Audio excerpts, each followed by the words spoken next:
সেই মানুষ প্রকৃত অর্থে সুখী মানুষ, ধনী মানুষ, একই সাথে আল্লাহর প্রিয় মানুষ, ভালো মুসলমান, যে প্রত্যেকটা অবস্থাকে সে ওয়েলকাম করে, আলহামদুলিল্লাহ বলে। দুনিয়াতে সবকিছু যদি মনমতো হয় তাহলে এটা তো জান্নাত হয়ে যাবে। সবকিছু মনমতো হবে না। অনেকে দেখবেন অমুকে আমার সাথে এটা কিভাবে করলো, কিভাবে এটা বলতে পারলো, এই কথাটা সে কেমনে বলতে পারলো, আমি মেলাতে পারতেছি না। আমি কেন, এটা আশ্চর্যের কি আছে?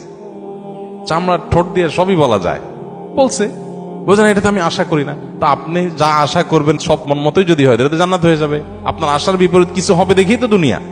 না না, সে কিভাবে এটা আমারে বলতে পারলো, আমার মাথায় ধরতেছে না, কেমনে এটা বলতে পারলো। আরে কেমনে বলতে পারলো, আমি তো বলতে পারবো আপনাকে, কোনো ব্যাপার না তো। সবকিছুকে ইজিলি নেওয়া, এটা হলো মানুষের দুঃখ দুর্দশা দূরের প্রধান মাধ্যম, প্রধান উপায়। কোন প্রকার বিপদ আপদ হলে আমরা ধৈর্য ধারণ করতে পারি না। ভাই, সবরটা কখন করবেন? তাহলে আপনার মনের বিরুদ্ধে হবে, চাওয়ার বিরুদ্ধে হবে, আশা যা করছেন তার উল্টাটা হবে।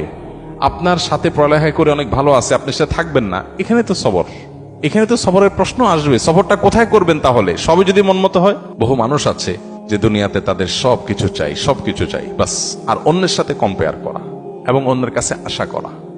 সকল অশান্তির দুইটা মূল আছে, আরেকজনের সাথে নিজেকে তুলনা করা, আরেকটা হলো আরেকজনের কাছে কি করা, আশা করা। মানুষের চাইতে বেশি আশা করা উচিত না। স্বামী হোক, স্ত্রী হোক, ননদ হোক, দেবর হোক, শ্বশুর হোক, শ্বশুর বাড়ি হোক, এমনকি বন্ধু বান্ধব হোক। আপনার স্ত্রী, তিনি হয়তো রান্না বাড়া ভালো পারেন না, আপনার মনে দুঃখ, কিন্তু তার চরিত্রটা ভালো। আরেকজনের বউ রান্নাটা মাশাআল্লাহ একের, কিন্তু চরিত্রটা 2 নম্বর। আপনার বউয়ের চরিত্রটাও ভালো, রান্নাটাও ভালো, হয়তো চেহারা ছবি ভালো না। আরেকজনের বউর চেহারা ছবি অনেক সুন্দর, কিন্তু বড় বড় রোগ সে বহন করে বেড়াচ্ছে, লাখ লাখ টাকা যাচ্ছে, তার বাঁচা মরা মানে একটা ধোঁয়াশার মধ্যে আছে। আল্লাহ তাআলা আপনার স্ত্রীকে সুস্থ রেখেছেন। একইভাবে মেয়েরা যদি পুরুষদের দিকে তাকায় দেখেন, আমার স্বামীটা অমানুষ, সে একটা ফোন করে না, একটা মেসেজ দেয় না, একটা খোঁজ খবর নেয় না, আমি মনটা খারাপ করে বসে আছি। আরে ভাই, আপনার স্বামীটা নেশাখোর? কোন নেশা করে না, আলহামদুলিল্লাহ করেন। অনেকের স্বামী নেশাখোর, স্বামী অনেক খোঁজ খবর নেয়, অনেক কেয়ারি, কিন্তু নেশাখোর।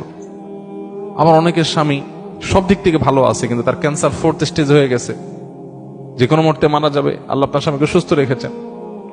আপনার স্বামীর খুব বেশি উপার্জন নাই, আলহামদুলিল্লাহ, উপার্জন নাই, কিন্তু আল্লাহ তাআলা অনেক দিক থেকে তাকে ভালো রেখেছেন, অ্যাডভান্টেজ আছে।